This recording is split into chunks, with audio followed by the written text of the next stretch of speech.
Our political insiders join us in the studio tonight. Tony May for the Democrats, Charlie Giroux for the Republicans. Guys, as always, thanks for being here. I think this sums up politics at either its best or its worst. I can't figure out which, but Dan Miller got the Republican preliminary nod for the Harrisburg mayor's seat.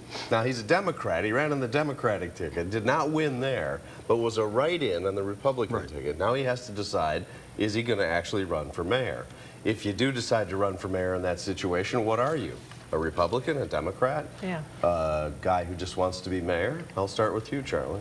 He will say, I'm a guy who wants to be mayor, and this line was available to me. Frankly, the Republicans should have had a candidate there. They failed to do that. The line was open. Both candidates, Papp and Fusen Miller, waged write-in campaigns to try to get that line because it has some significant value. In the aftermath of last Tuesday, the Papp and Fusen people were basically treating this like a walkover. If Dan Miller decides to go forward, and he has several months in which to make that decision, this could be a very interesting contest in the fall, a three-way race to the finish. Now, Tony, he ran a write-in campaign as well, so how much deciding is there between now and August? Well, I think he didn't expect to be beaten in the primary election, so he's got to reconfigure. And he needs a good campaign manager like Republican Charlie Giroux, who was very important to Linda Thompson becoming mayor. All of my sins being thrown Get on him out of my hair and let him Yes. go run a campaign. Yes. He probably also needs some money, so it'd be... That's true, otherwise Charlie won't help him. Exactly.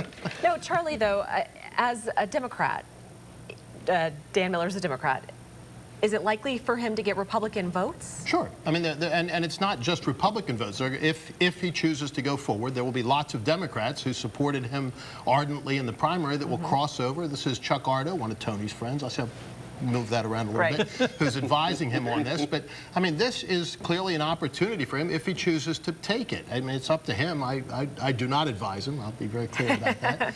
But if he chooses to run, it would be a very, very interesting fall. It could be one of the most interesting mayoral elections in the country, actually, the way it's set up. All right, let's talk about these scandals. We've been talking about them for about a week now. But we got the IRS, Benghazi, looking in phone records from the Associated Press by the Obama administration.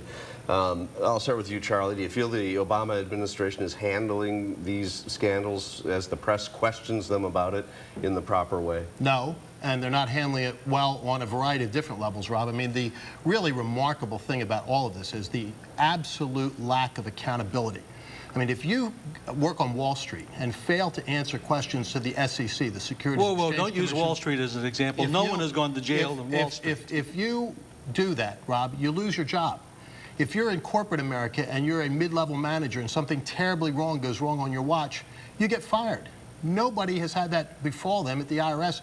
Lois Lerner walks in there last week, gives a self-serving statement, pleads the Fifth Amendment, and let's face it, people don't plead the Fifth for no reason at all, walks out, and she's either reading the paper or going shopping on the taxpayer's dime now. $177,000 a year on taxpayer. So what do you want to have happen? You want Lois Lerner to be fired? Will that make you happy?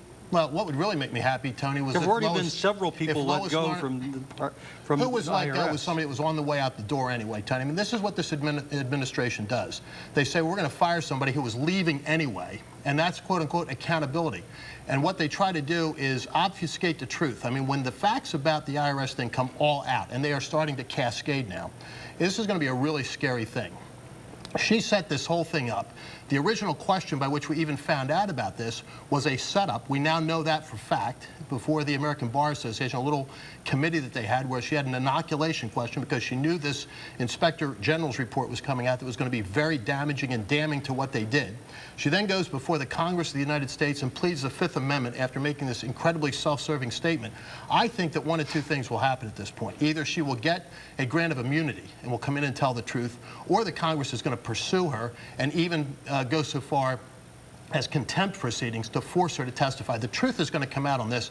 Well, Charlie's had enough time to air his viewpoint. What should the administration do? Well, no, what the administration should do is run the government and let these three relatively innocuous events die of their own accord because none of them rose to the level of being a major scandal. The Republicans who don't want to participate in running the government of the United States decided, let's all lump them all together and try to squeeze them into one scandal that makes Tony, enough you may attention. be the only person in America that thinks that these are innocuous events, where Americans were brutally murdered, where you're not worried about the Americans who are brutally murdered. I most certainly am, Tony. Well, I what most do you want to certainly have am. happen there? You keep on raising and complaining that someone has died, and yet your Republican friends won't increase the defense budget for the Department of State so they can afford to hire the guards to protect our consulates. Tony, that's what it comes down to. It does not. And let us go back. Let us talk about. We still aren't protecting our consulates.